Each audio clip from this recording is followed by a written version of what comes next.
In this video, I want to talk about the TV show Penguin.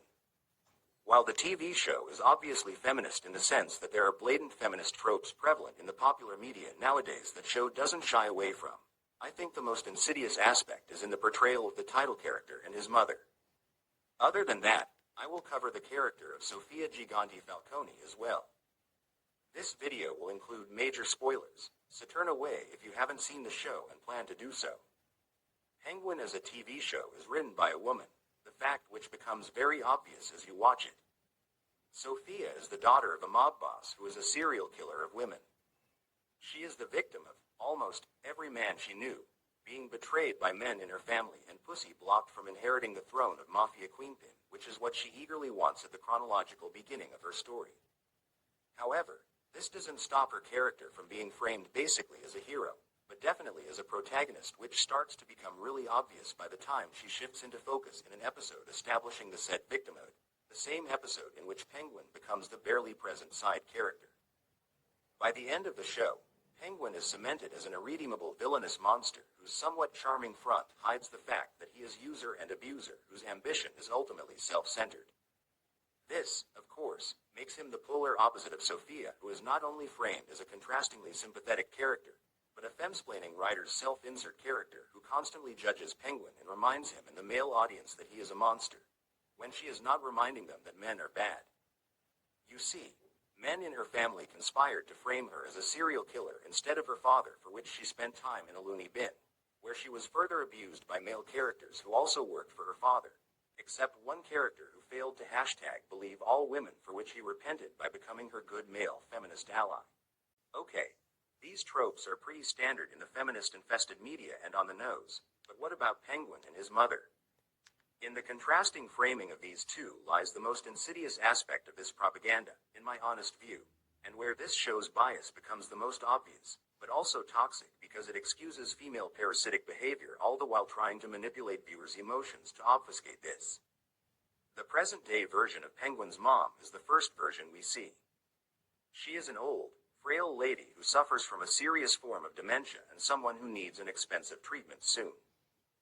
The show gets into an interesting territory a bit too late, in my opinion, that it fails to capitalize on due to this incessant need to milk sympathy for female characters and the faster pacing of the show at the end, which doesn't allow its viewers to internalize all the information revealed throughout the show and to put them in an appropriate context.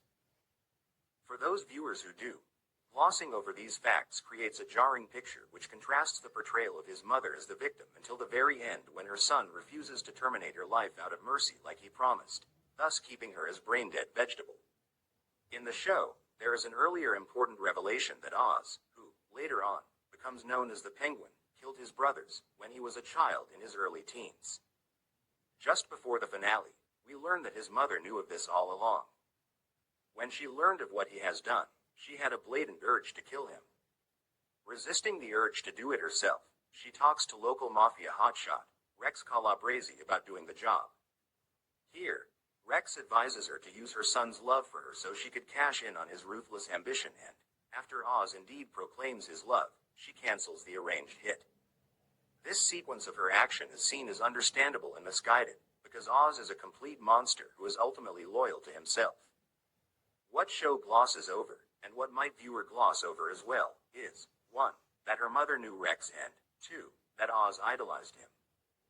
There is a logical plot thread tying this. Oz hanged with his brothers when one older brother ran the errands for Rex, after which he gave money to their mother. Add this to the puzzle and we see a different picture, a picture in which not only his mother encourages Penguin's ambition, but she also pushed her older son to run an errand for this criminal, thus bringing him into their son's environment, leading not only to the normalization of the criminal lifestyle, but idolization from Oz specifically, to whom Rex is the benchmark he aspires to be.